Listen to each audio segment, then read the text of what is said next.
Hello friends, welcome to Book Talk. Today I have for you a novel by world-renowned film director Satyajit Ray. Recently I had an opportunity to go through his works.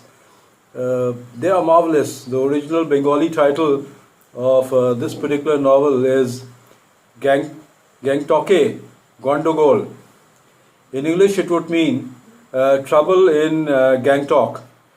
This novello or short novel featuring private detective Feluda was first published in the Desh magazine in 1970 and then published in book form in 1971 by Ananda Publishers. The main characters of this book are Pradosh Chand Mittal, also known as Feluda, Tepesh Ranjan Mittal, also known as Topshi, Sasadar Bose, and Dr. Vaidya are the names of the same character.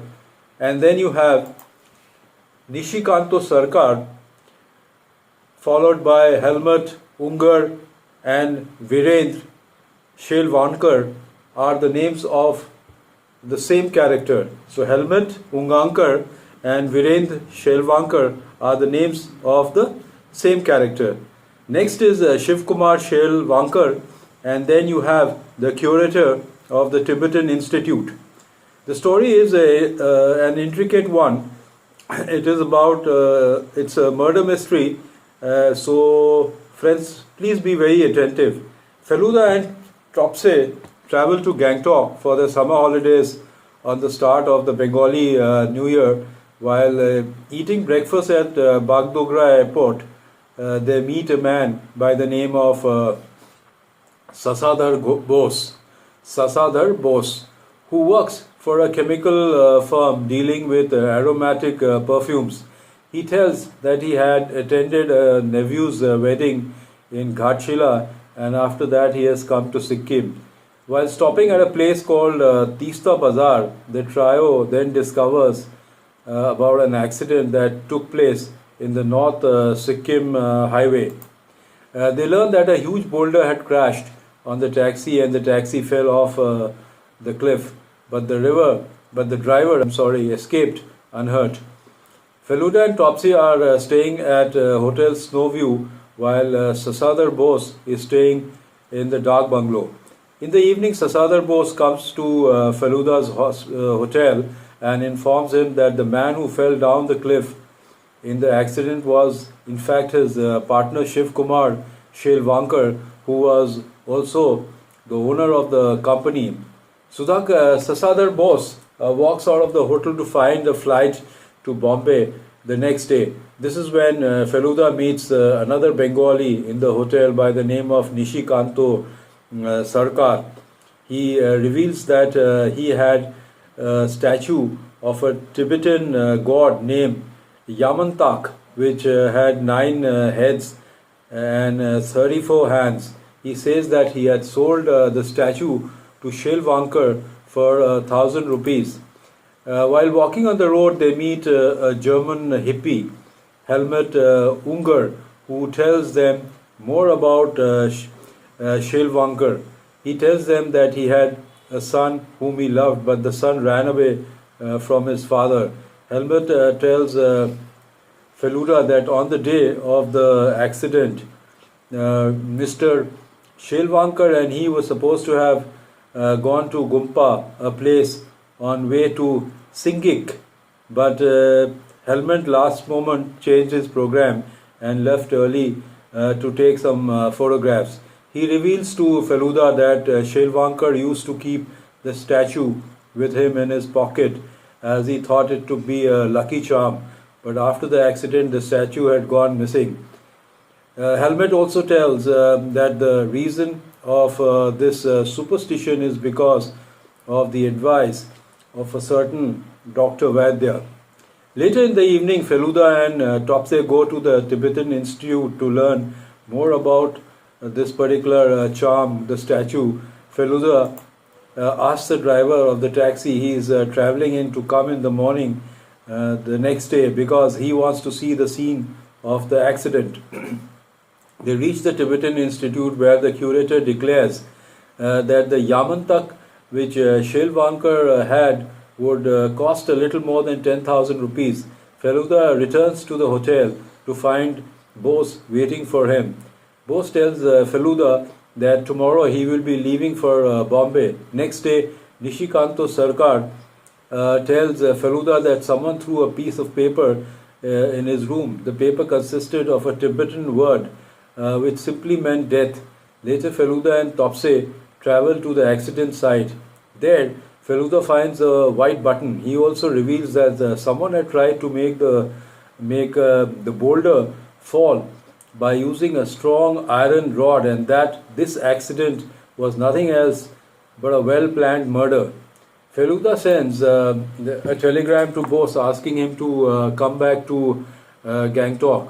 The next day, Nishikanto Sarkar, Helmut Unger, Topse, and Feluda travel to Ramtek for seeing the Lama dance.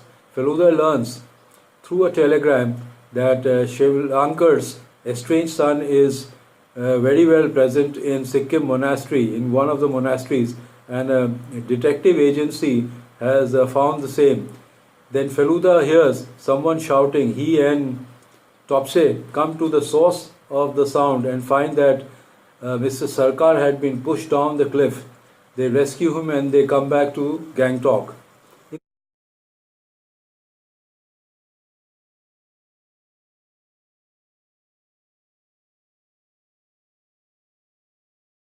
In the evening, they come to the dark bungalow where Helmut is staying. There, they meet a strange looking man.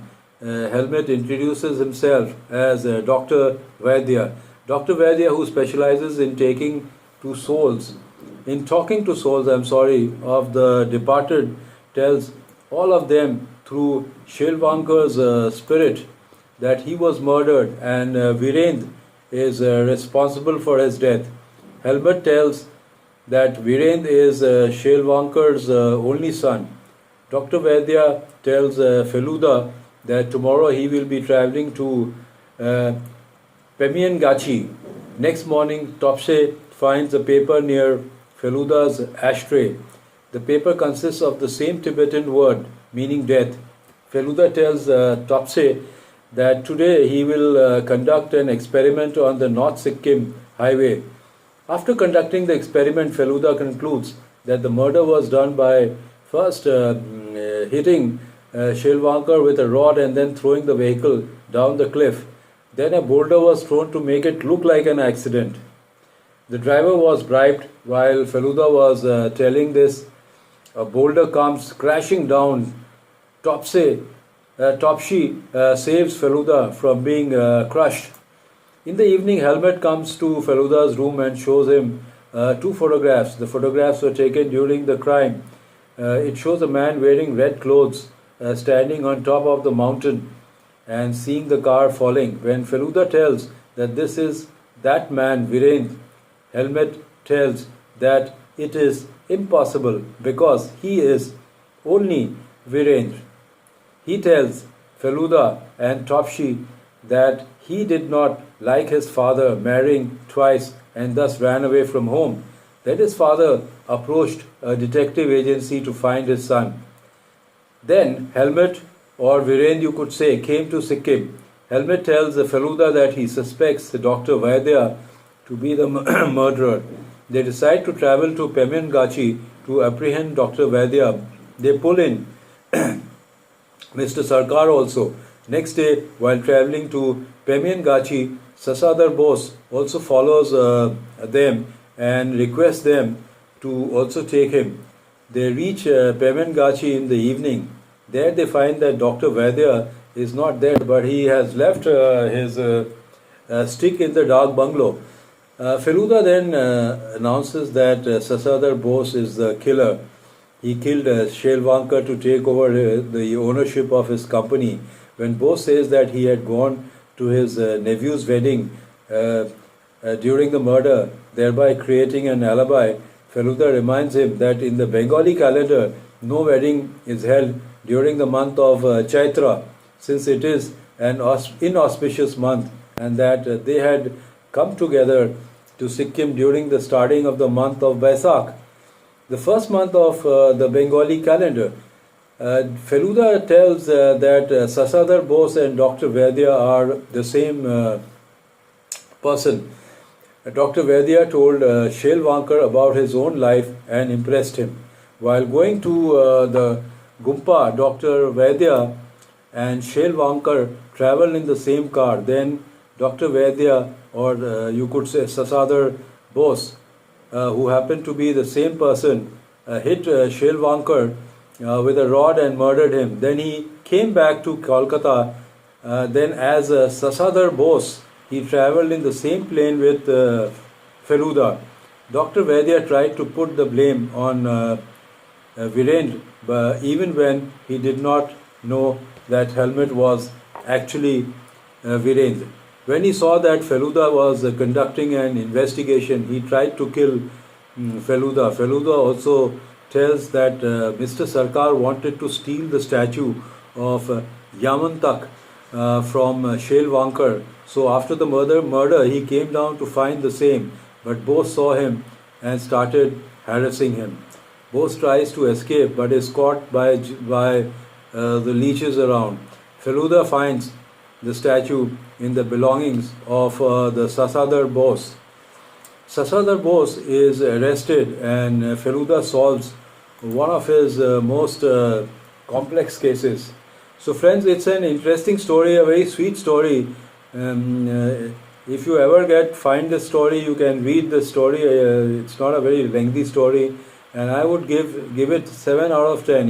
Incidentally, let me also say that most of these stories written by Satyajit Ray are extremely interesting. So that goes to show that he was not only a master movie maker, but he was an excellent story writer too. So goodbye friends, and see you soon.